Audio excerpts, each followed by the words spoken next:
In the next 2 minutes, you're going to witness a courtroom moment so shocking, it's rewriting how people see justice in America.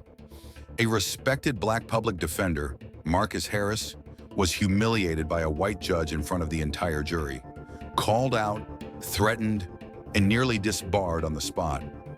But what nobody saw coming was Marcus's quiet exit and the powerful return he made the very next day. Stick with this, because by the 3-minute mark, the judge's world will come crashing down in front of the state bar, the DOJ, and a stunned courtroom. Watch closely. This isn't just a trial, it's the beginning of a reckoning. Like, share, and drop a comment if you've ever seen dignity win against raw power. The courtroom buzzed with a tense energy as the trial began. It was the kind of atmosphere that made you feel like everyone in the room was holding their breath, waiting for something to happen. The jury sat in their seats, their eyes flicking between the prosecutor and the defense, trying to size up the case before it even started. The air was thick with the scent of old wood, polished floors, and something more, something colder. A sense that the room was always primed for conflict. Marcus Harris adjusted his suit jacket, straightening the sleeves as he approached the defense table. His fingers brushed the edges of the legal documents he'd prepared, feeling the weight of them in his hands. He wasn't nervous, at least not in the way most people would have been. He had done this 1,000 times before, but today something felt different. Judge Anderson had a way of making you feel small. His glare alone was enough to make anyone question their own worth. As Marcus took his seat, he noticed the judge's eyes narrowing at him from the bench. Anderson had a reputation for being tough, for being stern. But it wasn't just that. There was something about the way he looked at Marcus, as if he already had him figured out, and not in a good way. Anderson didn't like young black men in his courtroom. At least that's how it always felt. "Mr. Harris," the judge's voice boomed, cutting through the murmur of the room. "I trust we can get through this trial without any unnecessary theatrics." Marcus met his gaze, his posture firm, but his expression neutral. "Of course, Your Honor," he replied. But inside, he could already feel the tension building. Anderson wasn't just going to let him defend his client. He was going to make sure Marcus earned every ounce of respect. As the prosecutor began his opening statement, Marcus settled into his chair, scanning the jury. His mind raced through the case, thinking about every angle, every question he needed to ask. He was ready. He had to be. But deep down, he knew this trial was going to be anything but ordinary. The trial was now in full swing. The prosecutor had made his case, laying out the charges with smooth confidence. But Marcus wasn't intimidated. He had heard these arguments before. He'd seen this all play out in different courts, different cases. What mattered now was how he would present his defense, how he would make the jury see things from a different perspective. He had to dig deep, find the cracks, the nuances, the things the prosecution was trying to bury. When it was his turn, Marcus stood up and approached the jury. He didn't rush. He never did. He took his time, letting the weight of his words settle before speaking. "Ladies and gentlemen," he began, his voice measured and calm, "the prosecution wants you to believe that my client is guilty, but the truth is far more complicated than that." The jury watched him closely, some nodding, others leaning forward, hanging on every word. Marcus knew how to read people. He knew when they were with him and when they were starting to drift. And today he could feel the jury starting to listen. But then, just as he was about to make his most compelling point, Judge Anderson interrupted. "Mr. Harris," the judge snapped, his voice sharp, cutting through the room like a knife. "Are we really going to waste the court's time with this nonsense?" His eyes bored into Marcus, a look of disdain barely concealed behind his cold gaze. "You're not here to give a lecture, you're here to present evidence." Marcus paused, momentarily thrown off by the outburst. He could feel the eyes of the jury shift, some now looking at him with uncertainty. This wasn't just a courtroom, this was a game, and Anderson was playing by different rules. "I'm presenting the facts, Your Honor," Marcus replied, his voice steady despite the rising tension in his chest. "And these facts are critical to understanding the case." Anderson's lip curled into a sneer. "You think your facts are more important than the law? Your client is guilty. End of story. The room seemed to shrink, the atmosphere turning heavy as the two men locked eyes. Marcus didn't flinch, didn't show any sign of backing down. He had learned long ago that the best way to win was not with anger, but with control. And in this moment, he wasn't about to let Anderson push him into a corner. "Your Honor," Marcus said, his voice quieter now, but with more force behind it. "With all due respect, I'm here to make a case, not to satisfy your personal opinions about it." Judge Anderson glared at him for a long moment, then turned his attention to the prosecutor, signaling for Marcus to continue. But the damage had already been done. The tension in the room was palpable. The jury had witnessed the first crack in Marcus's composure, and they were watching closely to see how he would handle it.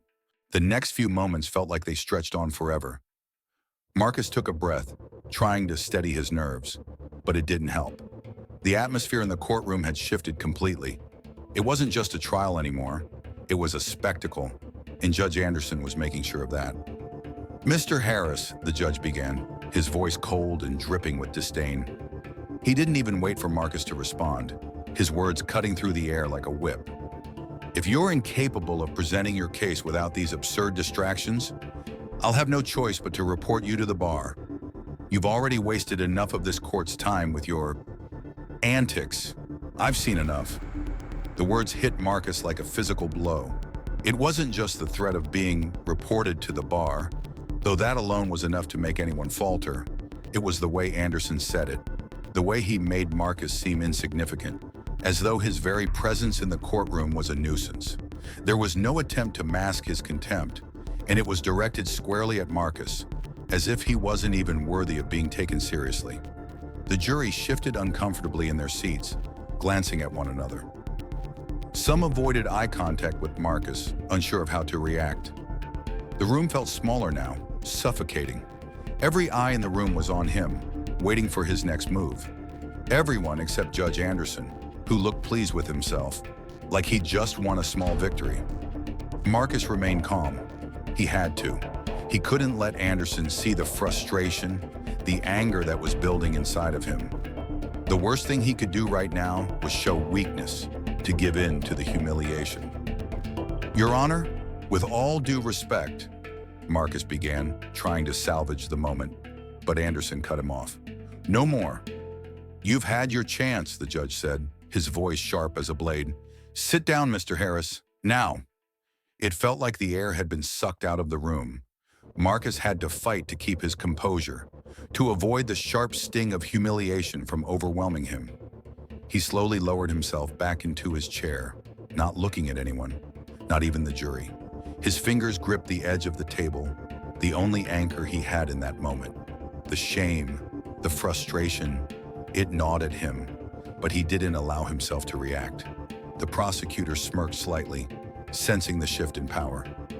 Marcus could almost hear the quiet whispers behind him, the nervous muttering of his client and colleagues, who weren't sure what to make of the scene unfolding before them. He could feel their eyes on him too, wondering if he'd back down, wondering if he'd rise to the challenge or just crumble under the weight of it all. But Marcus wasn't going to break. Not now, not ever. As the trial continued, Marcus kept his focus on the case, but the words of Judge Anderson echoed in his mind.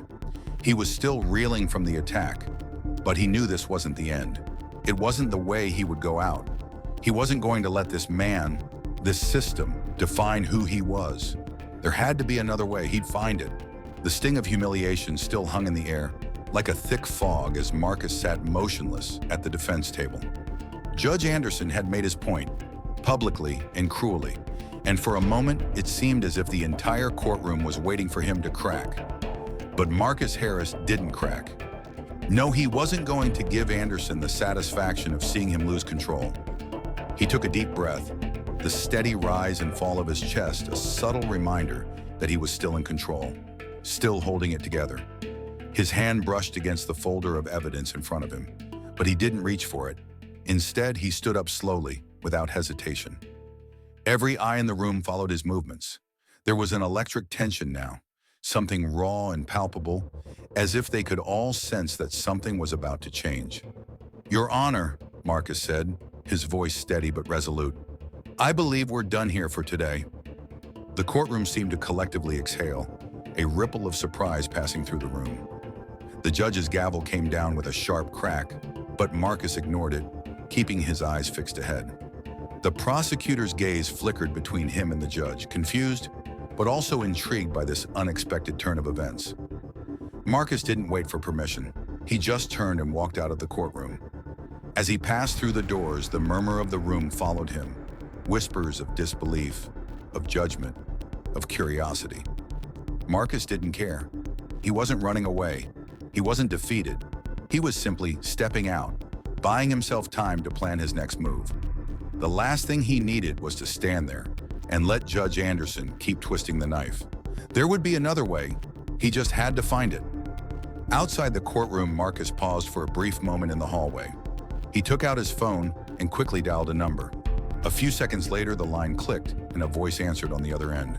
"It's time," Marcus said, his words short but filled with purpose. "Got it," the voice replied. And Marcus felt the weight of the moment sink in. He wasn't done, not by a long shot. The next morning, the courtroom felt different, empty, almost like it was holding its breath. The usual hum of energy that came with a trial was subdued, as if everyone was anticipating something that hadn't quite been explained yet. The jury took their seats, exchanging uneasy glances. They had witnessed Marcus walk out the day before, and now there was an unsettled air about them. What had happened? What was going on behind the scenes? The judge's gavel slammed down, and the courtroom came to order. But Judge Anderson didn't look as confident as he had the day before. In fact, there was an unease in his posture, a subtle shift that Marcus noticed immediately. His eyes darted briefly to the defense table, expecting to see Marcus seated there, ready to continue the case. But the table was still empty. "Where's Mr. Harris?" the judge demanded, his voice snapping with impatience. Just as the question left his mouth, the doors to the courtroom swung open with a quiet but deliberate force. All eyes turned toward the entrance, where Marcus Harris stood. He was dressed in the same sharp suit, but today there was something different in the way he carried himself. His shoulders were squared, his gaze steady. He wasn't walking in with his head down, embarrassed or apologetic. No, today, Marcus was walking in as if he owned the space, every inch of it, as if he was the one holding the cards. Behind him, two figures followed, both of them walking with the kind of quiet authority that commanded attention. One was a tall, imposing man in a sharp suit, and the other, a woman who exuded confidence in every step she took. Marcus didn't look back at them as they entered the room. They were there for one reason, and one reason only. As Marcus approached the defense table, he turned and locked eyes with Judge Anderson, his expression unyielding. The entire courtroom fell silent, sensing that something was about to shift. "Your Honor," Marcus began, his voice carrying across the room, "I'd like to formally introduce two people who will be joining us for the remainder of this trial." The judge, brow furrowed, glanced toward the figures standing behind Marcus, clearly uncertain. "What is this?" he asked, his voice tinged with suspicion. "Who are these people?" Without missing a beat, Marcus spoke again, this time with a touch of steel in his voice. "This is John Blackwood from the State Bar Association," Marcus said, gesturing to the man beside him. "And this is Catherine Ellis from the Department of Justice. They've come to oversee the proceedings." The room was dead silent now. The judge's jaw tightened, but he didn't speak. The prosecutor was frozen, his eyes flicking between Marcus and the new arrivals, a hint of panic creeping into his expression. The jury was motionless, caught in a moment where time seemed to stop. Something had shifted, and none of them could tell just yet what it meant. But Marcus was about to make it clear. He walked to the defense table and took his seat, not glancing away from the judge. He was ready. And this time, Marcus wasn't just here to defend his client. He was here to make a statement that would reverberate throughout the court and beyond. The room was thick with tension. Everyone in the courtroom, every single person, from the jury to the court staff, was now aware that something huge was unfolding. The judge's previously confident demeanor had crumbled, replaced by a barely contained frustration. Marcus, sitting at the defense table with his back straight and his gaze unwavering, knew he had the power in this room now, and he wasn't about to let it slip away. Judge Anderson cleared his throat, as if trying to regain control. "Mr. Harris," he began, his voice strained, "I have to ask, what is this supposed to be? What exactly are you trying to pull here?" Marcus didn't flinch. He didn't even blink. The room was still silent as he slowly stood up, his motion deliberate, and turned to face the judge. "What I'm trying to pull, Your Honor, is a simple reminder of what's right. I'm here to ensure that the law is followed. By everyone, including you." The tension in the air thickened, and the prosecutor visibly shifted in his seat, unsure of what to do or say. Catherine Ellis from the DOJ gave the prosecutor a subtle nod, but said nothing. John Blackwood from the State Bar remained silent as well, watching, waiting. Marcus looked at the judge, his voice steady as he continued. "You see, Your Honor, I've been practicing law for a long time, and in my years of practice, I've helped shape some of the very laws you've been so eager to disregard in this courtroom." A murmur rippled through the courtroom, confusion spreading like wildfire. Marcus waited a beat before continuing, letting the weight of his words sink in. "That's right. I helped write the rules that you've just broken." He paused, watching the judge's eyes narrow in disbelief. "And it's not just the rules of the courtroom. No, this goes far beyond that. The laws you violated are laws that protect people. People like my client and countless others who come to this very courtroom for justice." Judge Anderson's face flushed. He opened his mouth, but no words came out. Marcus had him caught, and everyone in the room knew it. The balance of power had completely shifted. Marcus was no longer the underdog, the man who had been humiliated yesterday in front of the jury. Today, he stood as an equal, if not more powerful, than the man sitting at the bench. The jury watched with wide eyes. They weren't just looking at Marcus, they were seeing the judge too. They could feel the sudden shift, the tension, the uncomfortable reality of what had been happening right under their noses. "You're not above the law, Your Honor," Marcus said, his voice low but firm, "and I'm going to make sure the law is followed. By you, just like it is for everyone else in this courtroom." And with that, Marcus sat back down, a calm resolve replacing the storm of emotions he had carried with him the day before. His posture didn't waver. His confidence remained unshaken. The judge didn't speak immediately, but the silence in the room said everything. For the first time in what felt like forever, Marcus had the power, and he knew exactly how to wield it. The silence in the courtroom was deafening. Judge Anderson's knuckles were white as he gripped the edge of his bench, and for a moment, it seemed like he didn't know how to respond. He had always been in control of this courtroom, but Marcus had just flipped that power dynamic on its head. The room felt charged like the air before a storm, and even the jury seemed hesitant to breathe. Marcus sat back in his chair, his expression calm but unyielding. He didn't look at anyone, didn't need to. His words had already done their damage. Now it was up to the judge to decide whether to dig in his heels or to back down. The prosecutor, too, was trying to find his footing. The smug look on his face from the previous day had long since evaporated, replaced by uncertainty. No one seemed to know how to respond to this sudden turn of events. Judge Anderson, after a long pause, finally spoke. His voice was tight, as though he were forcing the words out. I'm going to call a recess," he said, though the tremor in his voice was hard to ignore. "We'll reconvene in 30 minutes. With that, the judge slammed his gavel down, his face flushed with barely controlled fury. The murmur of the room started up again, the quiet conversations of shock and disbelief gradually filling the air. But Marcus didn't move. He didn't stand to leave with the rest of the room. No, he sat there letting the moment hang in the air. He was in control now, and he wasn't about to let anyone forget it. As the court personnel began to clear the room for the break, Marcus stayed seated. Catherine Ellis leaned in slightly, her voice low but firm. "You did well. The judge is rattled. That's a good sign." Marcus nodded, but he didn't allow himself to relax. This wasn't over, not by a long shot. They'd made their move, but the real battle was still ahead. The fight wasn't just against Judge Anderson now. It was against a system that had been failing people like his client for far too long. Across the room, John Blackwood exchanged a look with Catherine. Both of them were calm, their demeanor professional, but there was a fire in their eyes. They knew this case could turn the tide. If they could push this through, it wouldn't just be a victory for Marcus or his client. It could reshape the way the system viewed people like them. And that, Marcus realized, was exactly what they were here for. This was bigger than one case. It was bigger than just him. It was about making a statement, one that would reverberate throughout the entire legal system. As the courtroom emptied for the break, Marcus stood slowly. He didn't need to say anything. The look on his face said it all. He wasn't going anywhere, and neither was his fight. The 30-minute recess felt like an eternity. The quiet buzz of the courtroom, as it filled again with people taking their seats, only heightened the pressure. The weight of what had happened the previous day, the walkout, the revelation, the power shift, was still lingering in the air. The jury filed in first, their faces a mixture of curiosity and unease, as if they were watching a drama unfold with no clear ending yet. They'd seen the cracks in the system.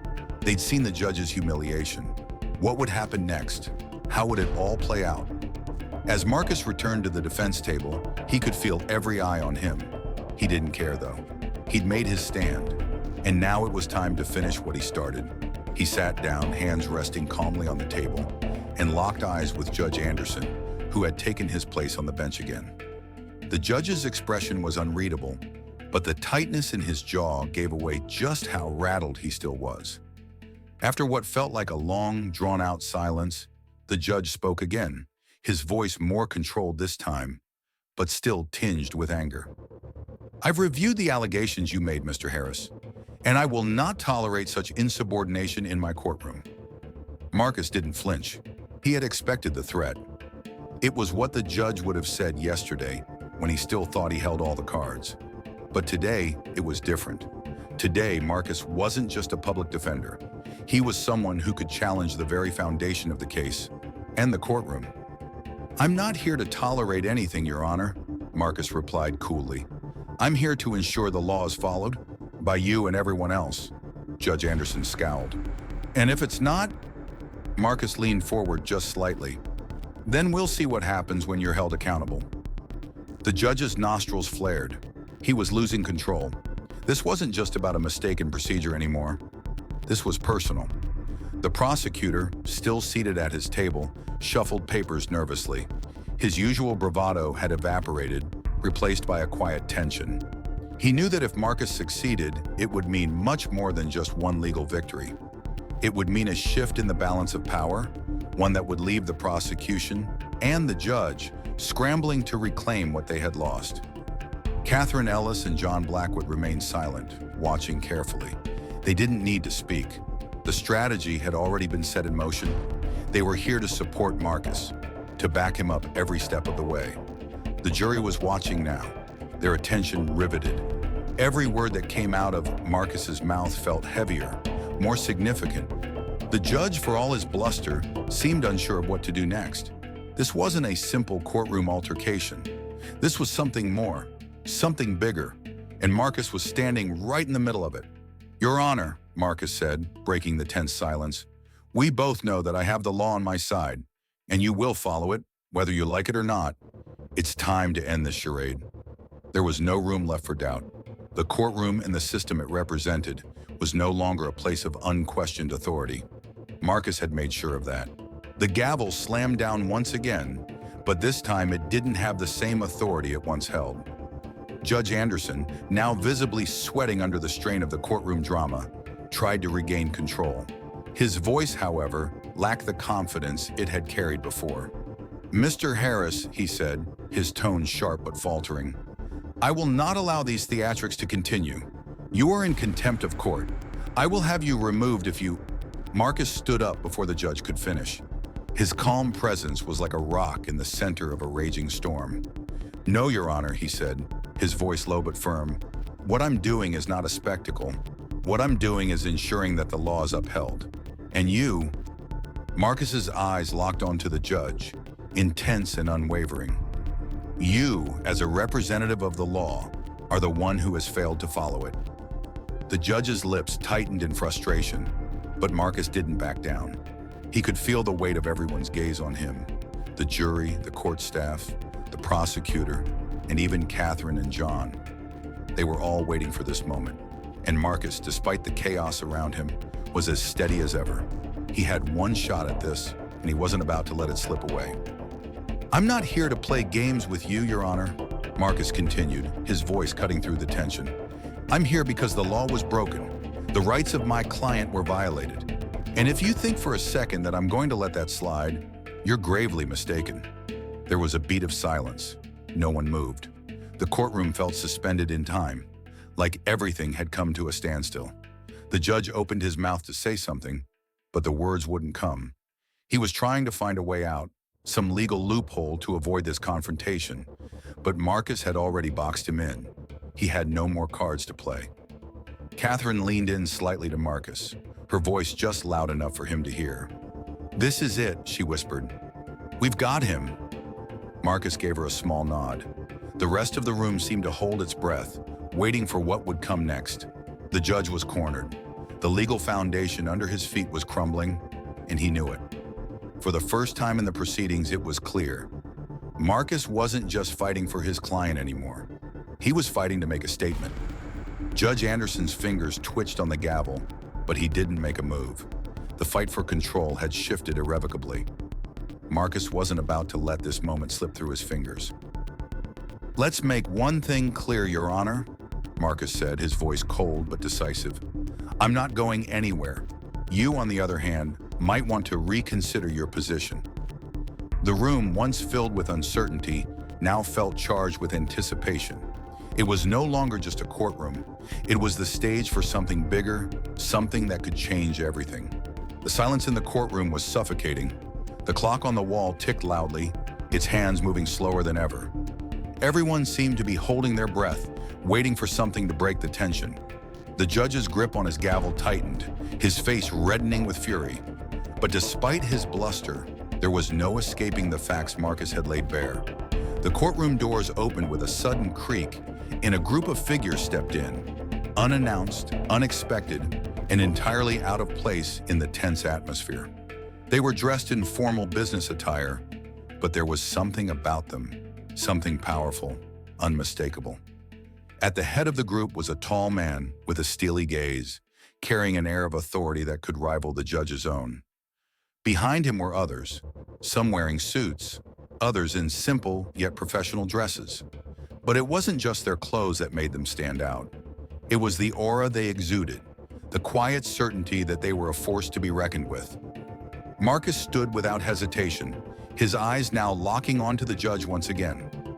"Your Honor," he began, his voice clear and steady, "I'd like to introduce a few individuals who I'm certain will have a significant impact on today's proceedings."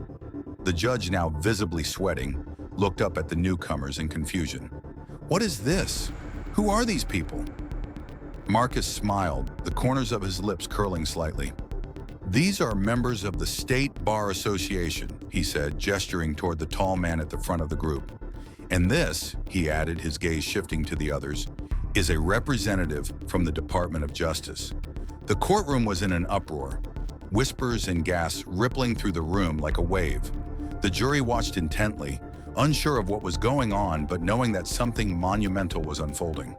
The prosecutor's eyes widened in disbelief, and Catherine Ellis exchanged a glance with John Blackwood, both of them looking equally stunned but impressed. Judge Anderson stood frozen, his mouth open as though to speak, but no words came out. The State Bar representative stepped forward, his expression hard. "Judge Anderson," he began, his voice calm but firm, "I'm afraid there have been multiple violations of both legal ethics and procedure in this courtroom. These actions have been noted and reported." The air in the courtroom seemed to crackle as the implications of the statement began to sink in. Marcus had not just come prepared with a legal defense. He had come armed with an arsenal of support, people who knew the law better than anyone, people who could ensure that the system would hold even those in power accountable. Judge Anderson looked like he'd been struck, his face paling. He seemed to shrink in his seat, his arrogance dissipating in an instant. I don't understand," he stammered, struggling to regain control. It's a violation of every principle the law stands for," Marcus interrupted, his voice calm but cutting. And I've already taken the liberty of making sure the appropriate authorities are involved. The state bar representative stepped closer to the judge, his voice low. We've already reviewed your conduct, Judge Anderson, and the Department of Justice will be conducting a full investigation into your actions, effective immediately. The room was silent now. The shock was palpable. The gavel that had once struck with such authority now seemed useless in the face of the overwhelming power Marcus had just unleashed. Judge Anderson's career, his credibility, was hanging by a thread. He had no defense left. Marcus turned to his client, who had been quietly watching from the defense table. He gave a small, reassuring nod. This was it. The fight was over. They had won. As the room slowly came back to life, Marcus couldn't help but feel a quiet satisfaction. This wasn't just about a single case. It was about changing the way things worked, about holding those in power accountable. It was about making a statement, one that would echo through the halls of the courthouse for years to come.